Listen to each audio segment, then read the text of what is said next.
Yeah, I do think that the tide is turning in the US. I think a lot more people are pushing back, and it's becoming easier and more common for people to push back, and therefore harder to cancel people who do push back.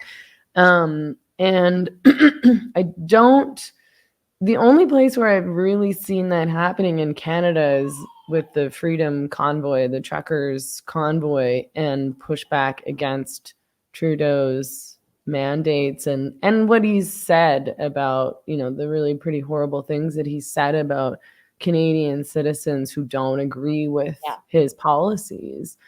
I guess I wonder what you think about Trudeau's response to free speech. I mean, he's tried to put forward a couple of bills to crack down on so-called online hate speech, and hate speech in Canada in general, and his behavior to the truckers and to the Freedom Convoy was really abhorrent. I mean, the freezing of people's bank accounts, the libeling people as misogynists and racists, because they were participating in these protests. I mean, do you see, you're still living in Canada, do you still see a lot of support for what he's saying, for his policies, for his approach to free speech? And are you concerned about the future of free speech in Canada? Yes, I am very concerned about the future of free speech in Canada. Extremely concerned. And to speak to Trudeau's comments, um, to label dissenting opinion as misogynists and racists, and that was, to my mind, an incredibly, incredibly destructive thing to do. And I see the ripple effects of that all the time right now. So I get mail from people who have either chosen not to be vaccinated or who have been vaccinated but are deeply, deeply disturbed about the climate here and about the divisions. And I also hear pretty regularly from people who harbor a lot of animosity for people who have chosen not to be vaccinated. And this is something like I have never experienced in my lifetime in Canada before. I have never experienced this level of division ever before.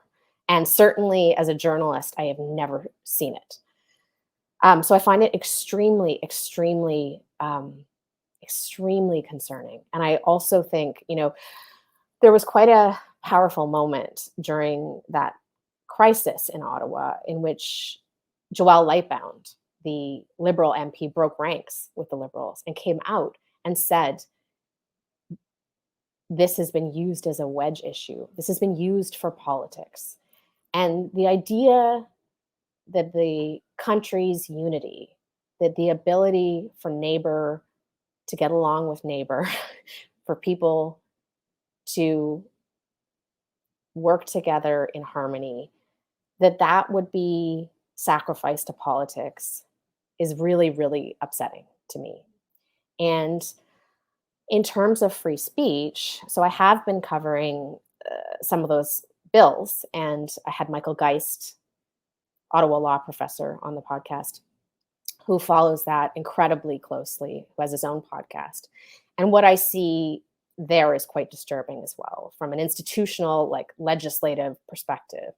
There was one, I can't remember which bill it was. I can't remember if it was C11, but I listened to that bill being rushed through. And I listened to the fact that they weren't even reading, like they wouldn't even articulate what parts, amendments to the bill were being voted on. Like it was being rushed through. That seems very, very anti-democratic to me. So I'm very, very concerned. I'm concerned at all levels of our society. And that's part of why I write about this issue all the time.